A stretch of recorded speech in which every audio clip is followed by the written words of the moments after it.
अब देख रहे हैं ये देश है हमारा, अमीश देवगन के साथ।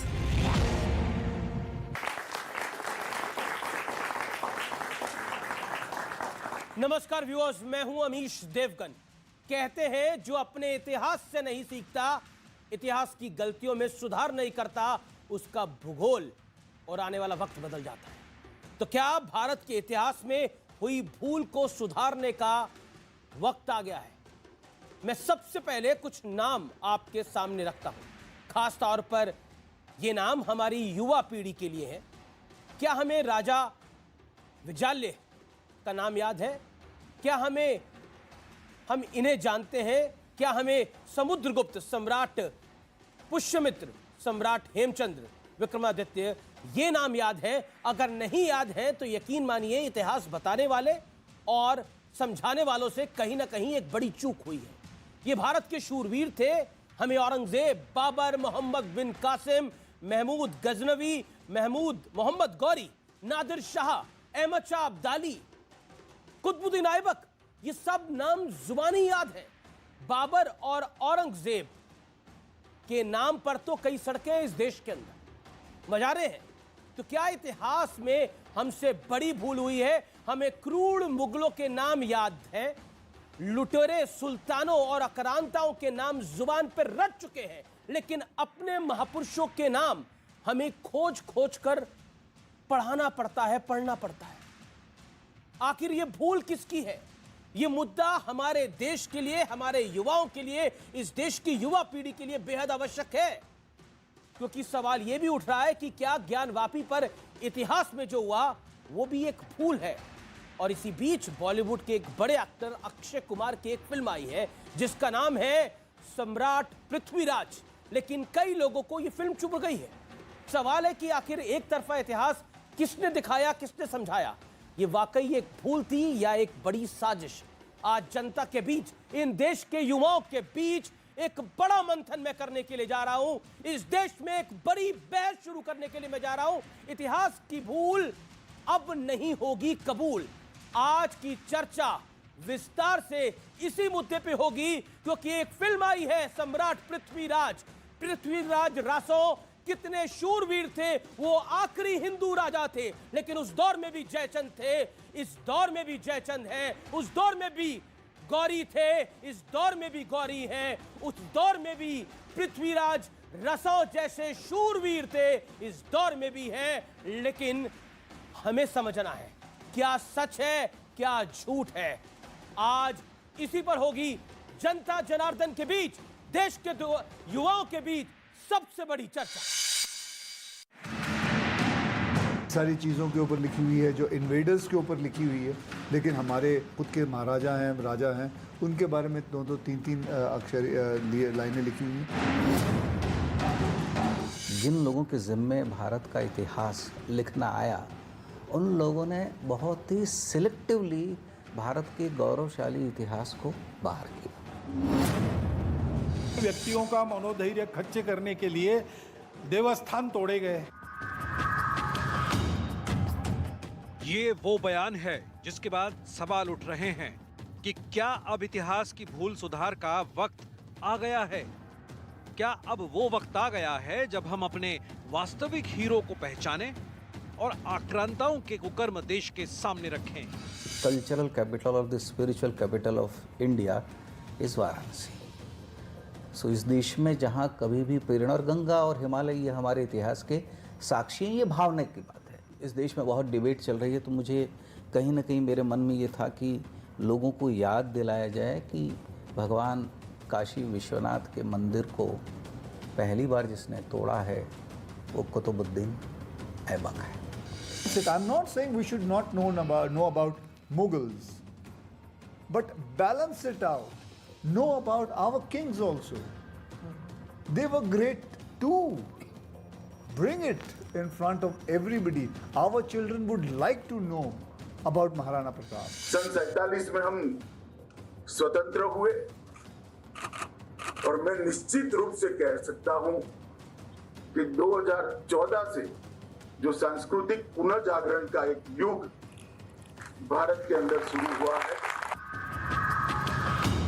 इस बीच संघ प्रमुख मोहन भागवत ने कहा है कि भारतीयों का मनोबल तोड़ने के लिए आक्रांताओं ने मंदिरों को तोड़ा। इस्लाम बाहर से आया, आक्रामकों के हाथ आया। उस आक्रमण में भारत की स्वतंत्रता चाहने वाले व्यक्तियों का मनोधैर्य खच्चे करने के लिए देवस्थान तोड़े गए। भूल हुई है तो उसमें सुधार होना चाहिए, लेकिन इन भूलों को भारत की विरासत बताने की साजिश क्यों होती रही है? आखिर क्या वजह थी कि भारत के योद्धाओं की जगह आक्रांताओं का बढ़ चढ़कर गुणगान होता रहा? आज इसी मुद्दे पर होगी सबसे सार्थक चर्चा। इतिहास की भूल अब नहीं कबूल। तो ये आज एक बड़ा मंच है जहां पर हम एक बड़ी विस्तार से चर्चा कर रहे हैं। क्या वाकई इतिहास में जो भूलें हुई वो अब कबूल नहीं होंगी? ये क्या बड़ा वाजिब सवाल है। और मेरे साथ देश के युवा हैं जो इस पर अपनी राय रखेंगे। और आज हमारा स्टूडियो भी खचाखच भरा हुआ है इस पर अपनी राय देने के लिए। मेरे साथ जुड़ रहे doctor Sudhanshu Trivedi, BJP member of parliament और बीजेपी के प्रवक्ता, इतिहास के बड़े जानकार भी हैं, इनका अभिनंदन है। मेरे साथ इस चर्चा में जुड़ रहे हैं समाजवादी पार्टी के वरिष्ठ नेता प्रवक्ता राजकुमार भाटी जी, उनका अभिनंदन है। मेरे साथ इस चर्चा में जुड़ रही हैं सुबुही खान, उनका अभिनंदन है, एडवोकेट है। मेरे साथ इस चर्चा में मौजूद हैं रितेश्वर जी महाराज, सदगुरु, आपका भी अभिनंदन है जोरदार तालियों के साथ। मेरे साथ मुजीबुर रहमान मौजूद हैं जो कि वकील हैं, आपका भी अभिनंदन है। और साथ ही मौजूद हैं सैयद नाजिम अली, AIMIM के, आपका भी स्वागत है। आप तमाम लोगों का स्वागत है इस चर्चा में। मैं सबसे पहले शुरुआत डॉक्टर सुधांशु त्रिवेदी आपसे करना चाहता हूं। यह चर्चा बड़ी है। अमित शाह देश के गृह मंत्री कहते हैं कि 1947 में तो आजादी मिली, लेकिन 2014 में सांस्कृतिक की आजादी मिली, जो सबसे बड़ी बात है। इसमें देखिए, मैं दो बातें इस पे कहना चाहूंगा। महात्मा गांधी ने 1909 में एक पुस्तक लिखी थी, हिंद स्वराज। उसमें उन्होंने ये लिखा था कि हम स्वतंत्रता की बात करते हैं, हम ब्रिटेन से मुक्ति प्राप्त करने की बात करेंगे और खुद ब्रिटेन की नकल बनना चाहेंगे तो यह स्वराज नहीं होगा। और संयोग की बात आप देखें, स्वतंत्रता के बाद क्या हुआ, इसका मैं प्रमाण देना चाहता हूं। हमारी सरकार 2014 मई में बनी। 18 मई 2014 को लंदन के गार्डियन अखबार ने, जानते क्या लिखा? कि ये 16 मई का दिन भारत में वास्तविक आजादी का दिन माना जाना चाहिए। ये हम नहीं कह रहे हैं, ये ब्रिटेन का अखबार कह रहा है। क्योंकि इसके बाद, आजादी के बाद लंबे समय तक जो सरकारें रहीं, उन्होंने विचार और व्यवस्था दोनों में जो ब्रिटिश कॉलोनियल लीगेसी थी उसको यथावत चालू रखा था। लेकिन सांस्कृतिक पुनर्जागरण कैसे? मैं उसी पे आ रहा हूं, बड़ा सटीक सवाल है। मैं इसी बिंदु पे आ रहा हूं। जी जी जी, जवाब। तो इसका अर्थ क्या हुआ? स्वतंत्रता मिली थी, उसका अर्थ क्या था? स्वतंत्र, अपना तंत्र। उसमें स्व का तत्व नहीं था। लोकमान्य तिलक ने स्वराज्य की बात कही थी, स्व का तत्व था ही नहीं। Everything was under the British legacy. वही वेशवाणी, तत्व दर्शन दूसरों का यह सबीले, विकृति को हम ग्रहण करते, निज प्रकृति को आज भूले। तो ये जो एक परिवर्तन आया स्व के बारे में, सिर्फ ऐसा ही नहीं, योग शुरू हुआ, ये हमारा अपना था, हम क्यों भूल रहे थे? आयुर्वेद हमारा अपना था, वैदिक गणित हमारा अपना था, इतने नॉलेज बेस हमारे अपने थे, परंतु हम उसे स्वीकार करने को तैयार नहीं थे। हम केवल, अब कहना नहीं चाहिए, हम ये बात नहीं कहते। आपको पता है कि कोल्हापुर में महालक्ष्मी का मंदिर है। जब 2 इक्विनॉक्सेस होते हैं, 21 मार्च और 21 सितंबर, उधर 3 दिन ऐसा होता, सूर्य की किरणें एक बार उस मंदिर में देवी के चरण पे पड़ती हैं, नेक्स्ट डे देवी के हृदय पे पड़ती हैं और फिर चली जाती हैं। कितना आर्किटेक्चरल, एस्ट्रोनॉमिकल, जो एक्सियल टिल्ट, तीनों का कैलकुलेशन होगा, वो भारत में नहीं दिखाया जाता था। सिर्फ ये दिखाया जाता था कि साहब ताजमहल और लाल किला बनाया हुआ, वो एक अलग विषय है क्या है, मगर ये चीज ना दिखाएं। बृहदेश्वर का मंदिर तंजावुर में, तमिलनाडु में, बगैर नींव के बना हुआ मंदिर है, और उसकी छत पर जितना बड़ा स्टोन है, वो आज तक नहीं समझ पा रहे हैं कि इतनी ऊंचाई पे ये स्टोन गया कैसे होगा। यह चीजें नहीं बताई जाती थी। स्व का तत्व इन सब में था, परंतु अफसोस कि हम उस बात को सिर्फ भूले हुए थे। और अंत में लाइन कोट करता हूं, VS नायपॉल नोबेल लॉरेट हैं, 2003 में नोबेल पुरस्कार मिला। उन्होंने कहा भारत दुनिया का इकलौता देश था जहां पर राष्ट्रवाद को मजबूत करने वाला नहीं, कमजोर करने वाला इतिहास पढ़ाया जाता है। अब वो कहता है ये इकलौता देश है जो अपने लेके इतिहास को प्रामाणिक नहीं मानता, विदेशियों के लेके इतिहास को प्रामाणिक मानता है। तीसरा कहता, विदेशियों में भी ये किस विदेशी के लेके इतिहास को प्रामाणिक मानता है? जो आपके दुश्मन थे, जिन्होंने आप पे हुकूमत की, जिन्होंने आपको गुलाम बनाया, उसके लेके इतिहास को प्रामाणिक मानता है। इसलिए उन्होंने किताब लिखी थी, इंडिया ए वुंडेड सिविलाइजेशन। मुजीबुर रहमान, अक्षय कुमार कहते हैं कि हमें अपने राजाओं को जानने का पूरा हक है। पृथ्वीराज चौहान इस देश के आखिरी हिंदू राजा हुए, उनके बारे में कितना पढ़ाया गया। चंद्र प्रकाश द्विवेदी जिन्होंने ये फिल्म लिखी है, वो क्लियर कट कहते हैं कि हमारे देश में इतिहास को सही से पढ़ाया ही नहीं गया। अमित शाह कहते हैं कि सांस्कृतिक पुनर्जागरण का युग 2014 से शुरू हुआ है इस देश के अंदर। क्या आपको लगता है कि हम आक्रांताओं, लुटेरों को ज्यादा जानते हैं, योद्धाओं को कम जानते हैं? देखिए, अगर कोई कहता है कि जो हिंदू राजा थे वो हमारे राजा थे और जो मुसलमान राजा थे वो हमारे नहीं थे। अब सपोज कीजिए मैं कहूं कि मोदी जी हैं वो सुधांशु जी के जो है प्राइम मिनिस्टर हैं और मेरे नहीं हैं, तो ये बेवकूफ़ी की बात होगी। लोकतंत्र नहीं, जब लोकतंत्र नहीं था तब भी वही बात थी, तब भी राजा थे। जो राजा है वो तो सभी का राजा है, चाहे वो औरंगजेब हो, बाबर हो, अकबर हो, हुमायूं हो, अशोका हो। कौन आया? गौरी के सबका राजा था। गौरी यहाँ पर जो आया मोहम्मद गौरी, वो सबका राजा था। मोहम्मद गौरी कभी राजा ही नहीं था। मोहम्मद गौरी कभी राजा ही नहीं था यहाँ पर, वो आया चला गया। राजा जो यहाँ राजा था, जिसने राज किया, जिसने देश बनाया, जिसने देश बनाया, हम उसकी बात कर रहे हैं। भारत का राजा था बाबर, भारत का राजा था। बिल्कुल। कैसे था? कहां से आया बाबर? बाबर का क्या लेना देना यहाँ से? क्या मत क्यों नहीं लेना देना? उसने यहाँ आकर के अपनी सल्तनत बनाई, यहाँ रहा, हिंदुस्तान बनाया और उसकी पुश्तों ने, उसके वंशजों ने अखंड भारत बनाया। एक ऐसा भारत बनाया जिसने पूरे विश्व में अपनी पहचान बनाई। बाबर की संतानों ने, जी बिल्कुल। औरंगजेब ने 25% जीडीपी हिंदुस्तान को दी, अखंड भारत दिया, अखंड भारत दिया। वो भारत जिसको आपके विश्वगुरु कभी नहीं बना पा रहे, अखंड भारत जो आपके विश्वगुरु सिर्फ कहते हैं, मुंगेरी लाल के सपने दिखाएंगे, जीडीपी के सपने दिखाएंगे। वो सन 1700 में करके दिखा दिया, वो सन 1700 में करके दिखा दिया। देखिए कितनी मजेदार बात है। आपको पता है बाबर ने कब आया, कब शासन स्थापित किया? 1527। और 1527 में खानवा की लड़ाई के बाद उसके बाद मर गया 1530। उससे ज्यादा जनता दल ने इस देश पे शासन किया है। मगर 500 साल पहले वाले बाबर का नाम लेके देखे कैसे जोर जोर से बोल रहे हैं। 2.5 साल जिसने केवल इस देश पे शासन किया, वो कितना महान। और जो कह रहे हैं जीडीपी, बिल्कुल मैं आपसे कहता हूं बच्चों, जाके चेक करिए। एक बहुत बड़े हिस्टोरियन हुए एंगस मेडिसिन, ओएसीडी कंपनी जो कंट्रीज हैं 54, उन 54 कंट्रीज ने करीब 200 रिसर्चर्स को स्पॉन्सर्ड किया था। 20 साल की रिसर्च के बाद किताब लिखी है उन्होंने, एंगस मेडिसन ने, world economic history the millennium perspective. 2000 साल के डॉक्यूमेंटेड इतिहास में 15वीं शताब्दी तक भारत का 35 से 40% जीडीपी में योगदान था। 16वीं शताब्दी में चाइना आगे जाता, 17वीं पीछे आता। तो ये जो 20-22 बता रहे हैं ना, वो तो हमारे डाउनफॉल होने के बाद का था। उस जमाने में ये भारतीय ने लिखा है, 54 देशों की रिसर्च ने मिला के लिखा। मैंने जो कहा वो तो भारत के पार्लियामेंट में लिखा रखा है, भारत के आर्काइव्स ऑफ इंडिया में रखा है 25% जीडीपी। लेकिन जो 35% हमारा तो 1500 साल से 40% जीडीपी थी, वो कहां लिखा रखा है? उसका सोर्स सुधांशु भाई मैंने बताया आपको, Angus Maddison world millennium perspective OECD countries की रिसर्च में 20 साल के बाद वर्ल्ड में लिखा है। भाई यही तो समस्या है कि जो भारत के बारे में लिखा नहीं। 500 साल पुरानी रिसर्च को याद करके पता लगाया। मुजीबुर रहमान, आपकी कुछ मजबूरी हो सकती है, आप आक्रांताओं को जीडीपी के साथ जोड़ें, आप आक्रांताओं को बोले कि उनके समय पे तो भारत महान हुआ, लेकिन शायद हम भूल जाते हैं कि हमारी नींव कहां है। शायद हम भूल जाते हैं कि हमारी संस्कृति क्या है। हमारी संस्कृति प्रभु राम से है, हमारी संस्कृति बाबर और औरंगजेब से नहीं है। ये सत्य है, ये सत्य है। ये बात लाइन अगर आप अनुमति दे तो बोल दूं। अगर ये सच है कि उनके आने के बाद जीडीपी बढ़ा, तो मेरे भाई वो जहां से आए थे वहां क्या था? खाने को खाना नहीं, पीने को पानी नहीं, खाने का ठौर नहीं, शौक नवाबों वाले, कि मतलब वहां से आए और यहां हमारा जीडीपी बढ़ा। ठीक है, नहीं देखिए सुबुई खान, बाबर बहुत बड़े इकोनॉमिस्ट थे, अभी मुझे पता लग गया। औरंगजेब माफ करिए, बहुत बड़े इकोनॉमिस्ट थे, मुझे पता लग गया, बहुत अच्छी जीडीपी थी। बाबर बहुत अच्छा शासन उन्होंने चलाया, ये अभी जानकारी इस देश को मिली है। नया इतिहास मुजीबुर रहमान जो कि जाने माने वकील है वो बता रहे हैं। एक बात मुझे बताइए, पृथ्वीराज चौहान आखिरी हिंदू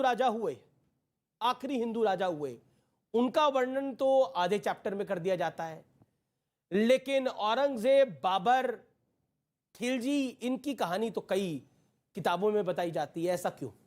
जी अमीश, मैं अपनी बात की शुरुआत एक सवाल से करना चाहती हूँ। मुजीबुर रहमान साहब से पहले तो ये सवाल करना चाहती हूँ कि कोई मुसलमान चोर या डकैत इनके घर में चोरी कर ले, डाका डाल ले, इनका घर तोड़ दे, तो क्या उसका प्रोटेक्शन करेंगे कि वो मुसलमान है? या उसके खिलाफ सबसे पहले जाके थाने में रिपोर्ट कराएंगे? जब अपने घर की बात आती है तो नहीं देखेंगे हिंदू मुस्लिम क्या है।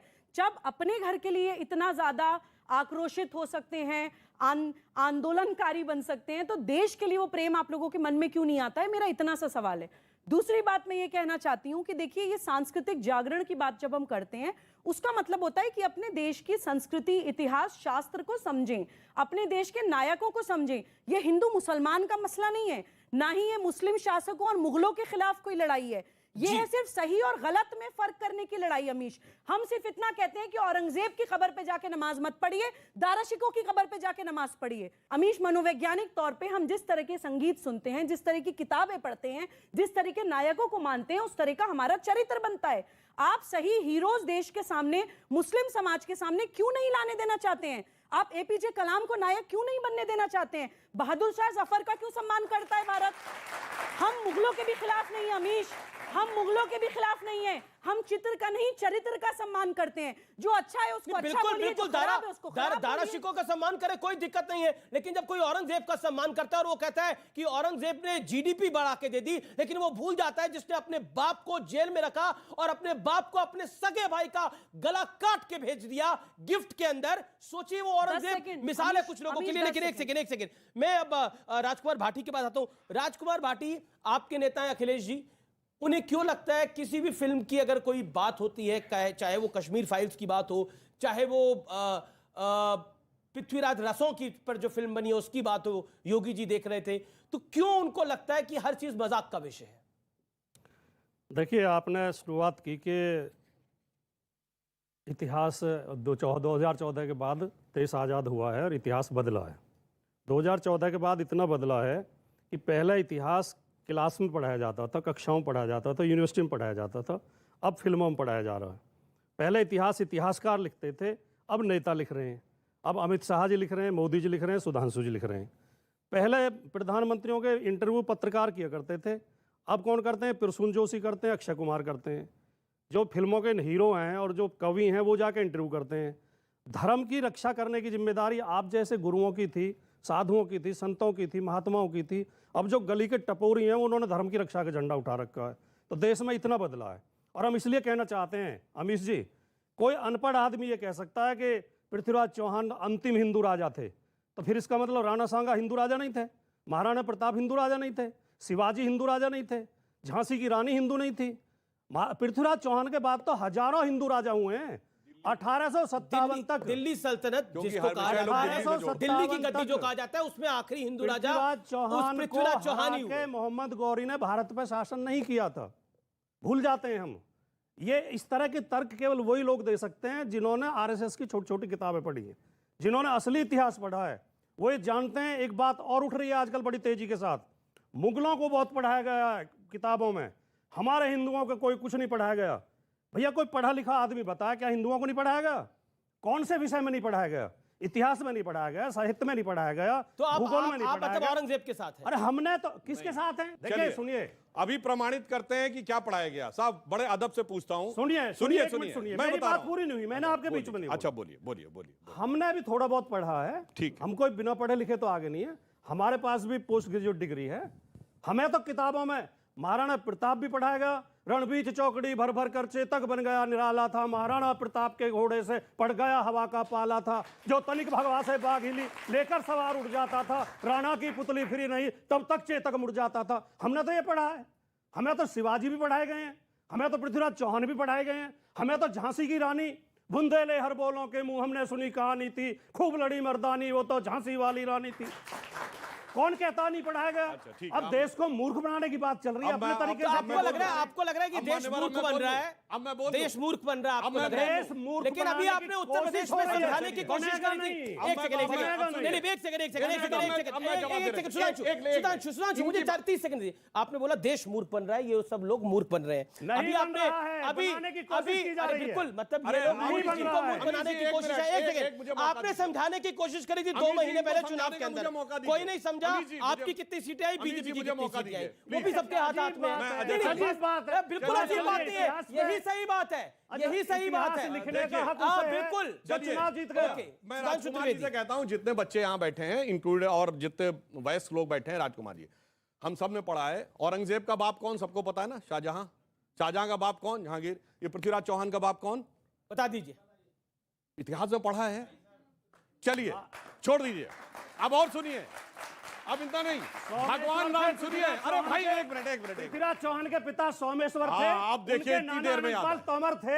क्यों नहीं पता है? आप देखिए उनकी लड़ाई जयचंद। चलिए अभी और संयोगता का फर्क। अच्छा चलिए, मैंने पृथ्वीराज रासो भी पढ़ी है। अरे भाई आपने पढ़ी है, पृथ्वीराज रासो चैप्टर में नहीं थी, मतलब सिलेबस में। पृथ्वीराज रासो अलग किताब है, अलग किताब है, टेक्स्ट बुक की वो तो किताब में हमने भी नहीं बहुत है। पढ़ी। अब सुनिए, पृथ्वीराज रासो अलग किताब अब है। एक चीज और। अच्छा, भगवान राम के अब तो वो पिता सच है थे जो आप दशरथ। दोनों के हैं। अच्छा अब तो सुनिए, पृथ्वीराज रासो भी गलत अरे है, भाई, अब तो चंद्रप्रताप भी बिल्कुल गलत नहीं है, है। अब तो इतिहास भी अब गलत आप है, बोले, अब आप बोलेंगे, वर्तमान भी गलत है। अब आप बोलेंगे, जो अमीश जी कह रहे हैं, जो ना सुधांशु जी कह रहे हैं, अलग वो है। सही है। पृथ्वीराज रासो अलग किताब है, वो एनसीईआरटी की किताब में शामिल नहीं है। एक सेकंड, अब सुधांशु त्रिवेदी आप अपनी बात को रखिए। भगवान राम के पिताजी दशरथ थे, दशरथ जी के पिताजी।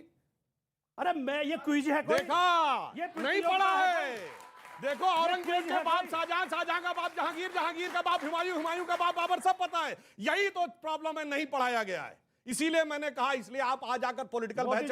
अच्छा सुनिए, चलिए छोड़िए, दामोदर दास मोदी, अडवाणी जी के पिताजी का नाम क्या? अब दूसरी बात मैं कह रहा अडवाणी जी के पिताजी हूं। का अरे नाम सुनिए बताओ। भाई, चलो सब छोड़ दो, इतिहास छोड़ो, इतिहास छोड़िए। 2016 में आगरा में मुगल म्यूजियम किसने बनवाया?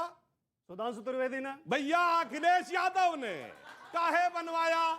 मुगलों को क्यों याद किया 2016 में? यही बात तो प्रॉब्लम है। तभी तो हम कहना चाहते, आपको मुगलों से क्यों इस बात की इतनी वो थी कि आगरा में 2016 में भारत के सबसे युवा नेताओं में से एक, विलायत पलट यानी विदेश से पढ़ के आए हुए, इंजीनियरिंग पढ़े हुए, नए पढ़े लिखे युवा ने मुगलों का नाम का म्यूजियम बनाया। और फिर हमसे कहते हैं कि हम जो है इतिहास को बदलने का प्रयास कर रहे हैं। जी, अब मैं पूरा इतिहास में मुगलों को इतना महिमामंडित नहीं किया गया जितना इन 8-7 साल में बीजेपी ने कर दिया। मुगल मुगल मुगल मुगल, मुझे समझ नहीं आ रहा किसने गोली चलवाई थी कार सेवकों पर, राम मंदिर के कार सेवकों पर किसने गोली चलाई थी, किसकी मस्जिद बचाने के लिए गोली वो चलाई गई थी? ये उत्तर प्रदेश की पुलिस ने चलाई थी। कौन बाबर के साथ है, कौन औरंगजेब के साथ है? उत्तर प्रदेश की पुलिस ने चलाई थी, भारत के संविधान को बचाने के लिए चलाई थी। जी रितेश्वर जी महाराज, मैं आपके पास आता हूं, माफी चाहता हूं आपसे, मैं आपके पास थोड़ा लेट आ रहा हूं। मोहन भागवत जो आरएसएस चीफ हैं, वो कहते हैं कि इस्लाम बाहर से आया, आक्रांताओं के हाथों आया। उस आक्रमण में भारत की स्वतंत्रता चाहने वाले व्यक्तियों का मनोबल तोड़ने के लिए देवस्थान तोड़े गए। हजारों हैं ये मामला, ऐसे मामले उठते रहेंगे। मोहन भागवत जी ने जो कहा है उससे ये हमारे मुजीबुर रहमान जी और वो भी सहमत होंगे, क्योंकि इनको भी पता है, ये अच्छे से जानते हैं। देखिए डिबेट है, लड़ाइयाँ होती हैं, इनको भी पता है कि इनके पूर्वज कौन हैं, ये कहाँ से आए हैं। ये अरब से आए नहीं, हिंदुस्तान के ही हैं।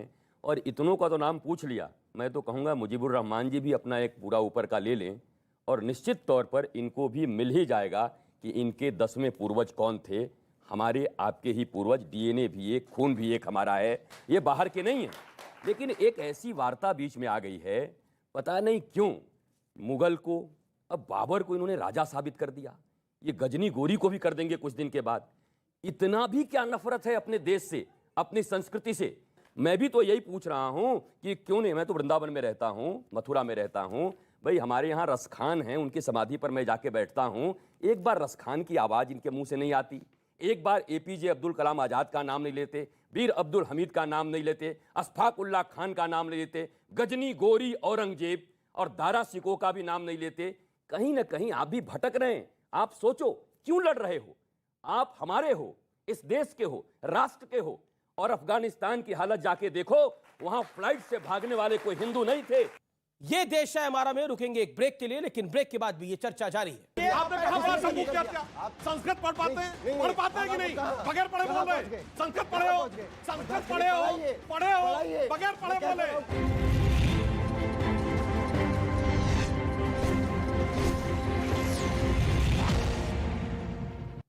वेलकम बैक, आप देख रहे हैं वीकेंड का सबसे भरोसेमंद कार्यक्रम ये देश है हमारा। पुरानी कहावत है महाराज जी, आपको पता होगा कि दो नाव में पैर रखने वाले का हाल क्या होता है, उसको सरयू में डूबना ही होता है आखिर के अंदर जाकर, उसको तो कोई नहीं बचा सकता। मैं आपसे जानना चाहता हूं अमीश जी, एक बात सुनो, आप देखो, पहले तो ये क्लियर कर लो, यहाँ बच्चे सब बैठे हैं, ये ज्यादा इतिहासकारों के नाम जानते हैं कि अमिताभ बच्चन शाहरुख खान को ज्यादा जानते हैं, आलिया भट्ट को जानते हैं? फिल्म हमारे समाज का दर्पण है, और बॉलीवुड ने 70 सालों में जो किया है भारत के नौजवानों के साथ, आप उम्मीद नहीं कर सकते कि यहां की संस्कृति का विनाश बॉलीवुड की समस्त नहीं 90% संस्कृति उन्होंने नाश की है। अब ये कहते हैं कि बॉलीवुड में पढ़ाई जा रही है। इनसे पूछो, इनको ज्यादा इतिहास याद है या इनको ज्यादा गाने याद हैं, इनको ज्यादा हीरो याद हैं? अरे फिल्म समाज का दर्पण है, समाज का दर्पण होता है। अगर आज वहां पृथ्वीराज चौहान और हमारे वीर पुरुषों का पिक्चर आ रहा है तो इनको दर्द क्यों हो रहा है, इनको तकलीफ क्यों हो रही है? मुगले आजम में तो इनको दर्द नहीं हो रहा था, जहां हम पनाह करते समय बड़ा अच्छा लगता था इनको। आज पृथ्वीराज चौहान आ रहा है, अब फिल्म बताएगा, अब एक्टर बताएंगे, उस समय फिल्म बताएगा, जहां पनाह मुगले आजम। आप यही सब देखना चाहते हैं भारतवर्ष में, यही सब करना चाहते हैं। यहां पर होना चाहिए भारत है, राम और कृष्ण यहाँ की आत्मा है, यहाँ उनकी बात होनी चाहिए। एक बात बताऊं आपको, जो स्वामी जी ने बोला, एक इंटरेस्टिंग बात फिल्मों में, ये मुगले आजम का सबसे फेमस गाना था ना, जब प्यार किया तो डरना क्या।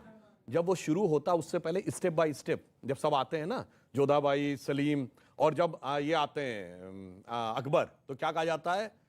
सजदे में निगाह रहे, तमाम होश खिरत नजर बादशाह रहे। अरे बादशाह को सजदा करते थे। जब हम कहते वंदे मातरम, कहते हम सजदा नहीं करेंगे क्योंकि हम तो अल्लाह के अलावा सजदा नहीं। ठीक है, ठीक है, एक सेकंड देखिए, वो अभी तक बोले नहीं है। नाजिम अली साहब, आपके पास में आता हूं। आपने एक बयान दिया था, हमसे पंगा लिया तो राख अलीगढ़ में आपने ये बयान दिया था, आपको याद होगा। तो मैं आपसे जानना चाहता हूं कि ये जो इतिहास नया आ रहा है, ये आपसे पंगा लेने के लिए आ रहा है या आपको बताने के लिए आ रहा है कि सत्य क्या है? जैसा आपने कहा कि इतिहास नहीं पढ़ाया गया, हकीकत है इतिहास नहीं पढ़ाया गया। इतिहास पढ़ाया जाना चाहिए था, वर्ण व्यवस्था पढ़ाई जानी चाहिए थी कि क्या हुआ था, पढ़ाना चाहिए था कि राम राज्य में शूद्र संभुक को कैसे मारा गया था। ये बहुत ज़रूरी था, पढ़ाना चाहिए था, लेकिन नहीं पढ़ाया गया। अफसोस है इस बात का। और पढ़ाया ये भी नहीं गया कि औरंगजेब ने मंदिर भी बनवाया मंदिर, आज भी है, भारत में है, नहीं पढ़ाया गया। लेकिन हाँ, मुगल बाहर से आए थे, आर्यंस बाहर से नहीं आए थे।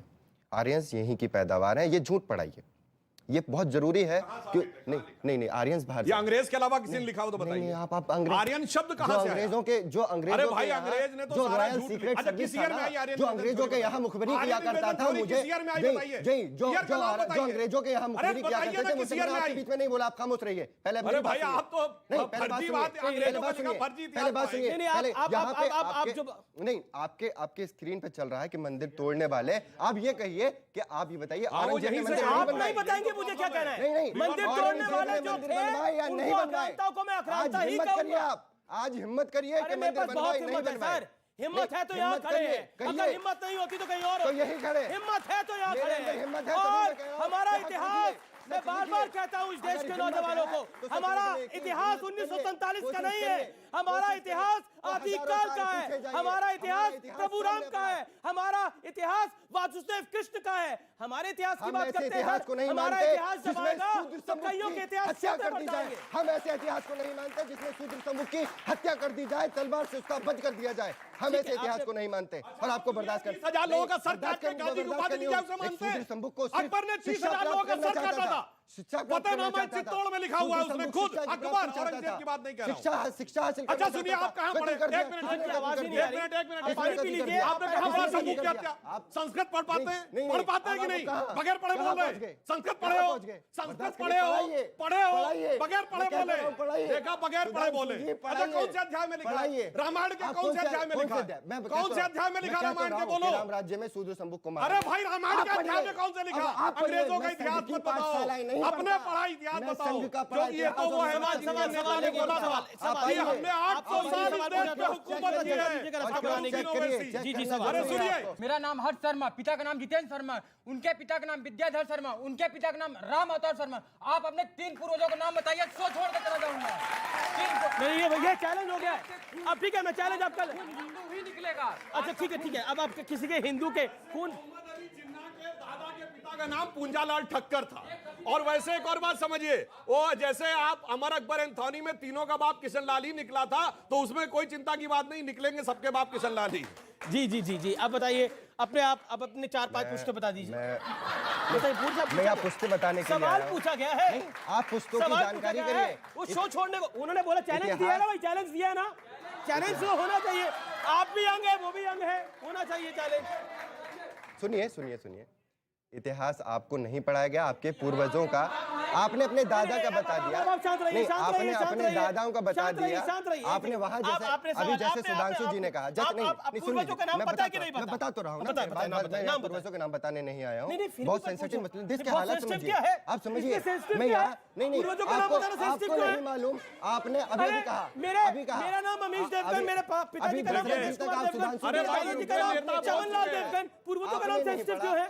आपके नेता बोल चुके हैं कि चार मीनार किसके बाप ने बनवाया, लाल किला किसके बाप ने बनवाया, तो आपके बाप कौन है आप खुद स्वीकार कर चुके हैं। बात ही खत्म। हजारों साल पे जाइए। देखिए ये बोल्ड कर दिया, इस युवक ने बोल्ड कर दिया, इस युवक ने आपको अपने एक सवाल में बोल्ड कर दिया। नहीं मैं बिल्कुल अपने राम को मानता है। आप एक पूर्वज का नाम बताइए, वो खून हमारे हिंदुओं का निकलेगा। ठीक है अब इतना अब अपनी बात को आपने रख दिया, अब सारा खून हिंदुओं का ही निकलेगा। सारा लड़ाई और बहस हो रही है, मुझे सिर्फ आप एक बात का जवाब दे दीजिए, मुगल कहाँ से आए थे?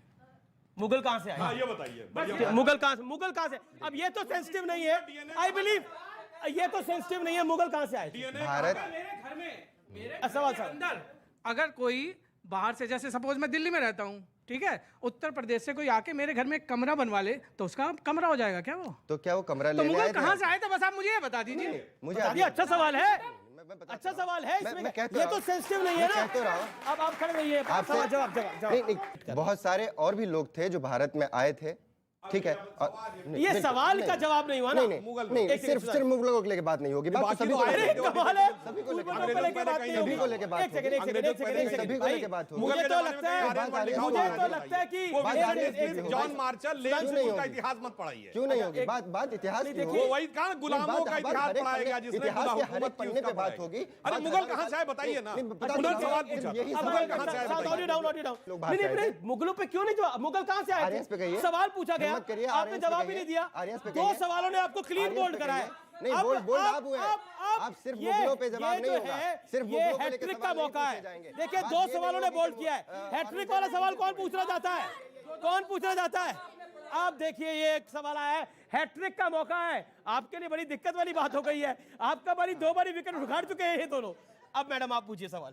सर मैं जैन हूँ, आई थिंक इंडिया में ही है वो मंदिर जब शाहजहां और औरंगजेब ने वो मंदिरों के चेहरे, जैन मंदिरों के चेहरे डिस्ट्रॉय कर दिए गए थे। वो मंदिर आज भी मौजूद है। तो मैं सिर्फ ये पूछना चाहती हूँ कौन सा ऐसा मंदिर था जो मुगलों ने बनाया था? हाँ ये मैंने भी कहा था ना, ये इतिहास पढ़ाने की जरूरत है, आप इसकी जानकारी करिए।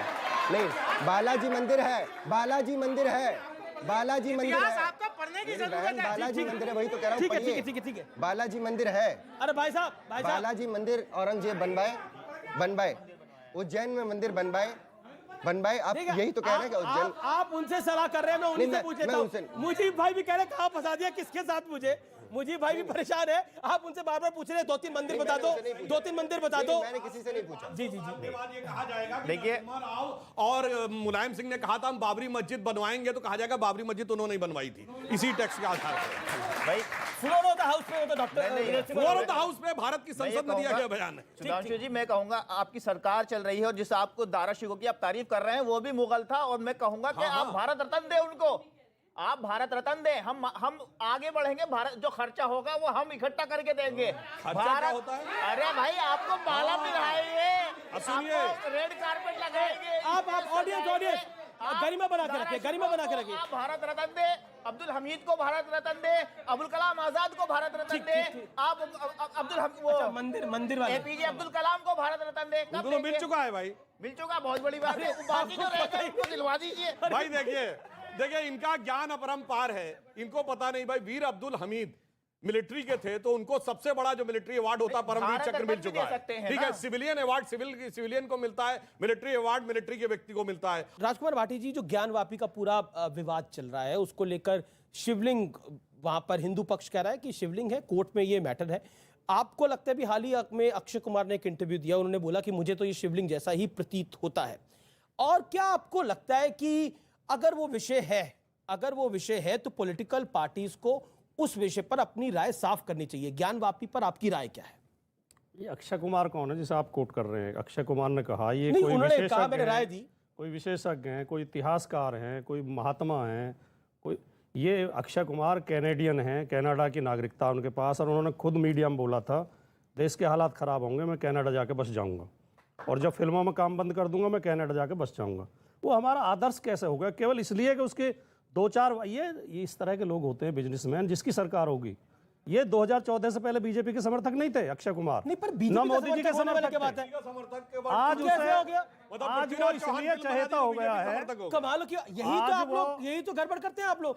अगर वो पृथ्वीराज चौहान फिल्म बना रहा है तो वो बीजेपी का समर्थक कैसे है? अगर वो शिवलिंग को उसको शिवलिंग दिख रहा है तो वो बीजेपी का समर्थन कैसे है? आप क्यों मान लेते हैं जो शिवलिंग की तरफ है वो आपके विरोध में है? ये ऑटोमेटिकली आप कैसे मान लेते हैं? नहीं, कायदा तो ये कहता है कि मुझे ज्यादा बोलना है तो आप कम बोलो, क्योंकि आपको सवाल पूछना है। मैं तो डबल माइक दे रहा मेरा था। केवल कहना इतना है, मैं सारी बातों को कंडम नहीं कर रहा। कुछ बातें बहुत उचित हैं, बहुत सही हैं। आदरणीय गुरुजी महात्मा जी हमारे बीच में, उनकी मैं एक एक बात से सहमत हूं। उन्होंने कुछ भी गलत नहीं कहा। उन्होंने ये भी बात सही कही कि केवल इस आधार पर किसी आतंकवादी या किसी हमलावर के पक्ष में नहीं खड़ा होना चाहिए कि वो हमारे धर्म का है।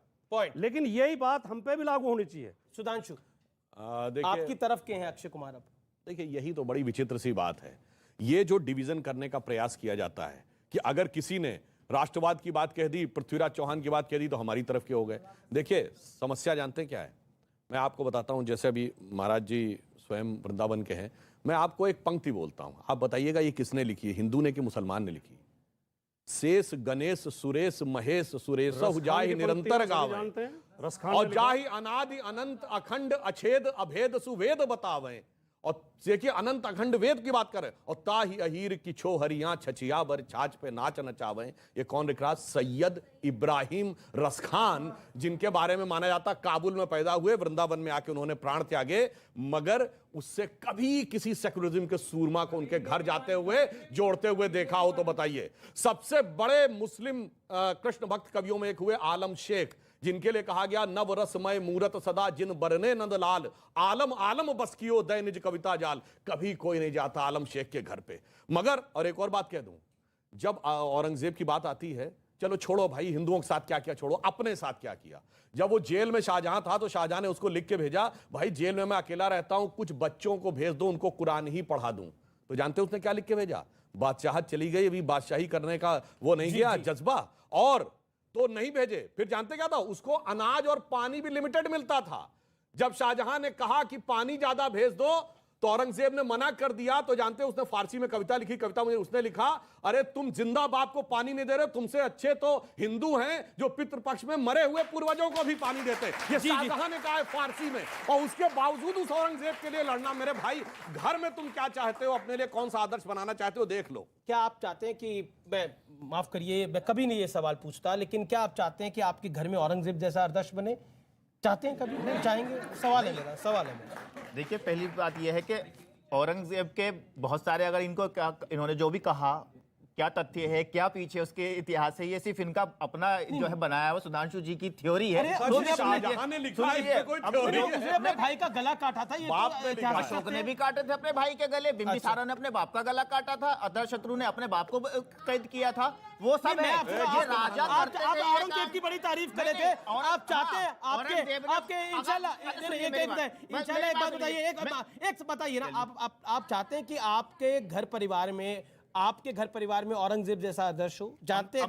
मेरे सवाल का जवाब दीजिए, हाँ या ना में जवाब है। बस मैं दे रहा हूँ। उसके चार बुरे कामों को मान लीजिए, आपको जो लगता है पीछे कर दे, उसके अच्छे कामों को अगर देश के मोदी जी अपना आइडियल मान ले तो देश बहुत आगे चला जाए। कि मोदी जी औरंगजेब को आइडियल मान ले। जी, मैं पूरी जिम्मेदारी के साथ ये बोलना चाहती हूँ कि ये कोई नहीं कह रहा है कि हिंदू हमेशा सही करता है और मुसलमान हमेशा गलत करता है। ये कोई नहीं, लेकिन भारत में अगर कोई गलत करता है तो उसको रावण बना के जलाया जाता है मेरे भाई।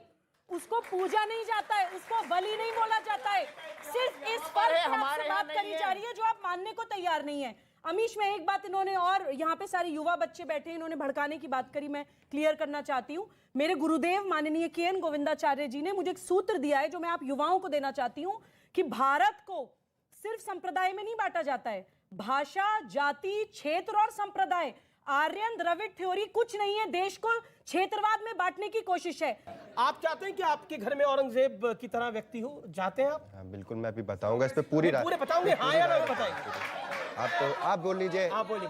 नहीं, या मुझे अपना पक्ष रखने दीजिए, आप बोलिए। बोलिए। ठीक है ऑडियंस, ऑडियंस मुझे अच्छे से, मैं ऑडियंस को समझ पा रहा हूँ बहुत अच्छे से, बहुत सारी चीज़ें समझ पा रहा हूँ, इसलिए बेहतर है कि आपने ये सवाल मुझसे किया और मैं इस पर जवाब देता हूँ कि औरंगजेब को मैं गलत नहीं ठहराता हूँ। वो बड़े ऐलानिया इस बात को आपके चैनल पे खुल के कह रहा हूँ कि आप चाहते हैं आपके घर में भी एक औरंगजेब ने भारत में एक हो, देश की जीडीपी कहाँ पहुँच गई है?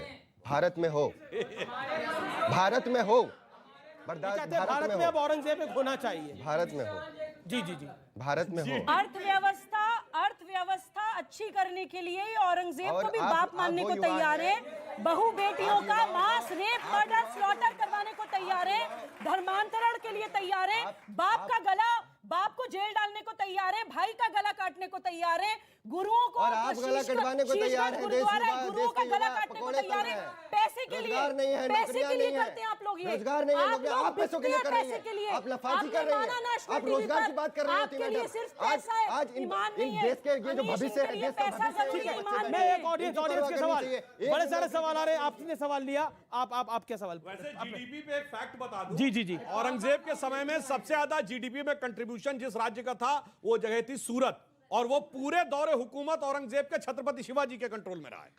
मुजीबुर रहमान साहब ने कहा कि बाबर राजा थे या औरंगजेब राजा थे। हमारे सनातन धर्म में और हमारे घर में बचपन से सिखाया जाता है कि राजा ईश्वर के समान होता है, वो सबको एक समान देखता है। राजा वो नहीं होता है जो महिलाओं का बलात्कार करे, राजा वो नहीं होता है जो हिंदुओं के मंदिर तोड़े, और राजा वो नहीं होता है जो अपने गुरु का सर काटे। और दूसरी बात भाटी जी, आपसे पूछा गया था भगवान राम के बारे में, तो मैं बताता हूँ, दशरथ के पिताजी का नाम अज था, उनके पिताजी का नाम रघु था, उनके पिताजी का नाम दिलीप था, उनके पिताजी का नाम भरत था, और उनके पिताजी का नाम शांतनु था, और उनके पिताजी का नाम इक्ष्वाकु था, जिनके नाम पे इक्ष्वाकु वंश है।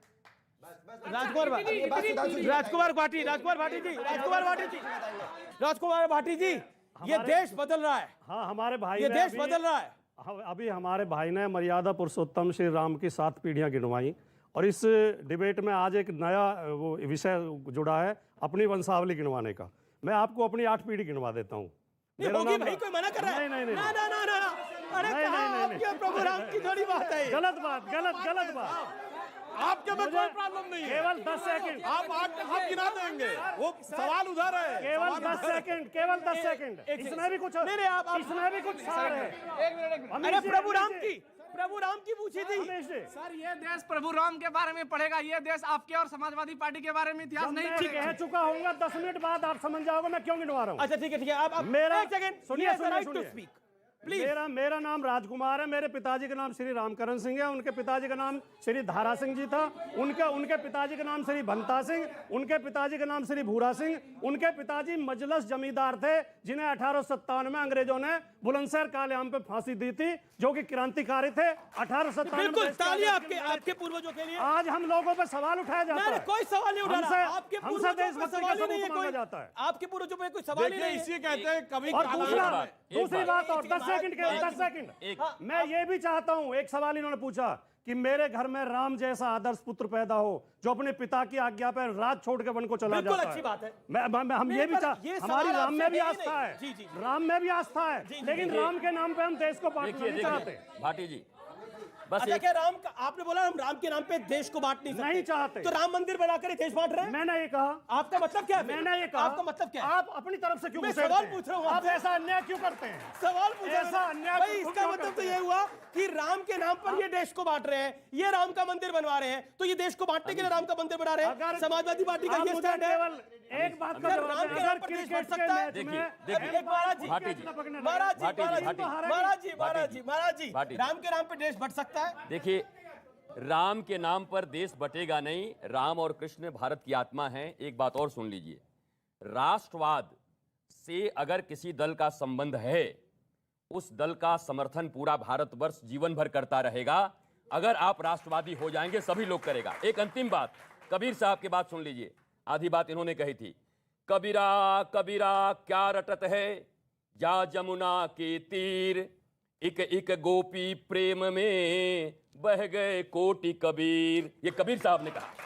जी जाएंगे, मानेंगे। क्योंकि प्रभु राम की बात हुई, बात हुई कि प्रभु राम के नाम पर देश बढ़ सकता है।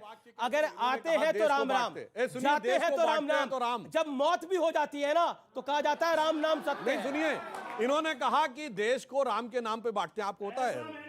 गलत बयानी मत करिए, गलत कोट मत करिए। क्या बोला था भाई? मैंने कहा हमारी राम में आस्था है, ठीक है, लेकिन हम राम के नाम पर देश को नहीं अच्छा बांटते। सुनिए, राम के नाम में आस्था होने से देश कहां पहुंचता मैं बताता हूं। इस दुनिया में एक देश ऐसा है जिसका किंग आज भी टाइटल होल्ड करता है, किंग रामा द 10th। वो भारत नहीं है, वो है थाईलैंड। एकमात्र देश है जहां के नेशनल ब्रॉडकास्टर पर डे रामायण आती है, वो दुनिया का सबसे बड़ा मुस्लिम देश इंडोनेशिया। एक देश है जिसकी की फर्स्ट लेडी मानती है उनकी वंशावली भगवान राम से, वो है साउथ कोरिया। और ये फैराहों की डायनेस्टी जाके पढ़िए, पहले राजा का नाम है रामजे डायनेस्टी। राम कहां से आया? और बताइए, गाजा के वेस्ट बैंक पे शहर है जिसका नाम है राम अल्लाह। अल्लाह समझ में आता है, राम कहां से आया? और पूरे वेस्टर्न यूरोप में जाके हरे रामा हरे कृष्णा मूवमेंट चला था। अरे राम कहां कहां तक जोड़ते हैं, दिल के अंदर की गहराइयों से लेकर दुनिया के कोने कोने तक जोड़ते हैं। सुबोई खान, ये डिबेट को ब्रॉडर हुआ है कि राम के नाम पर बीजेपी देश को तोड़ रही है। जी जी अमीश, जिन लोगों को लगता है कि ज्ञानवापी का मसला या जो भी भारतीय संस्कृति से जुड़े हुए, इतिहास से सिर्फ ज्ञानवापी नहीं, पृथ्वीराज चौहान पे फिल्म बनाना देश को तोड़ना हो रहा है। Exactly. राम के नाम पर देश को तोड़ना हो रहा है, ज्ञानवापी के नाम पर देश को तोड़ना हो रहा है। देश अगर जुड़ता है तो वो महंगाई के नाम पर जुड़ता है, देश अगर जुड़ता है तो वो बेरोजगारी के नाम पर जुड़ता है। और वो बेरोजगारी, वो महंगाई जो 50 साल पहले भी थी, जब पिक्चर आई थी रोटी कपड़ा और मकान, जब पिक्चर आई थी रोटी कपड़ा और मकान, जब पिक्चर आई थी मेरे अपने बेरोजगारी के ऊपर। सुनिए, लाइन क्या थी? पाउडर वाले दूध की मलाई मार गई, राशन वाली लाइन की लंबाई मार गई, और बाकी जो बचा था वो महंगाई मार गई। महंगाई 50 साल पहले भी वही थी, रेट ऑफ इन्फ्लेशन वाज 25%। और कर देती हूं। जी। और मुझे तो समझ नहीं आता, आजकल पॉलिटिकल पार्टी के नेता, कई बार मैं ट्वीट करता हूं तो बोलते हैं अमीश जी महंगाई पे डिबेट करिए। मैं कहा बिल्कुल करता हूं। जब मैं डिबेट करता हूं तो इनके लोग भी आते हैं, महंगाई के ऊपर जब मैंने चर्चा करी तो इनके लोग भी आए। तो मैंने एक सवाल मेरे मन में आया, मुझे लगा कि आज मैं उस सवाल को मन में जो मेरे था मैं बोल ही देता हूं। एक बात बताइए, 2014 से पहले क्या इस देश के अंदर सब लोगों को नौकरी मिल रही थी? क्या बिल्कुल महंगाई नहीं थी? मतलब ऐसा दिखाने की और प्रतीत करने की कोशिश होती है कि अभी सारी समस्याएं हुई हैं, पहले कोई समस्या नहीं थी। ऐसा नहीं है, समस्या तब भी थी, समस्याएं अब भी है, चर्चा तब भी होती थी, चर्चा अब भी होती है। लेकिन फर्क यह है सरकारों का इकबाल खत्म हो जाता है, वो सबसे ज्यादा महत्वपूर्ण है। अभी जी राजा का इकबाल, यानी महंगाई पे डिबेट नहीं, रैली होती थी जयपुर में, और उस पे भाषण 10 मिनट तक हिंदुत्व पे दिया जाता। बिल्कुल, राहुल गांधी ने किया। हम भड़काते जी। लेकिन महाराज जी बिल्कुल आखिरी दौर है, मैं चाहता हूं कि चलते चलते आप कुछ सुना दे, कुछ देश के युवा के लिए। बस एक ही चीज सुना रहा। जी। दीवार एक फिल्म थी, अमिताभ बच्चन, शशि कपूर जी। तो शशि कपूर पूछता है कि मुझे एक मिला है लिस्ट जिसमें स्मगलरों के नाम हैं, ये वो फलाना। अमिताभ बच्चन कहता है, रवि तुम्हें याद है बचपन में हमने कितनी रातें फुटपाथ पर गुजारी? रवि तुम्हें याद है किसने हमारी माँ के हाथ पे क्या लिख दिया था? तो अंत में शशि कपूर कहता है कि दूसरों के गुनाह जनाने से तुम्हारे अपने गुनाह कम नहीं हो जाते। मुजीबुर रहमान और AIMIM के दूसरों के गुनाह बता बता करके औरंगजेब और बाबर को हीरो बनाने का प्रयास मत करो, ये हीरो नहीं हो सकते भारत के। आप बताओ, जो गुनाहगार है वो गुनाहगार है, जिसने हत्याएं की वो हत्याएं किया। ठीक है, आतंकवादी होता है। चीखने से बहुत शुक्रिया। जी सुधांशु, लास्ट वर्ड। अंत में आपने आज सारी की सारी इतिहास के ऊपर बात कही, तो इतिहास बताएं क्या पढ़ी है? जो रामचरितमानस के अंतिम छंद में लिखा है, कहत परम पुनीत इतिहासा श्रवण ही करत सकल भ्रमनासा। बस वो इतिहास पढ़िए, और जो बाकी इतिहास है उसके लिए कहता हूं हटा दो ये इतिहास झूठे तुम्हारे, यहां जर्रे जर्रे पे सच है लिखा रे। जो कोई किताबें न बानी कहेगी तो ये माटी सभी की कहानी कहेगी। बहुत शुक्रिया इस चर्चा में आने के लिए। आप युवाओं का बहुत शुक्रिया, फॉर द वंडरफुल ऑडियंस आपका बहुत शुक्रिया। फिलहाल इस चर्चा को यही समाप्त करते हैं, लेकिन पृथ्वीराज रसों वीर थे और मजबूत थे। नमस्कार।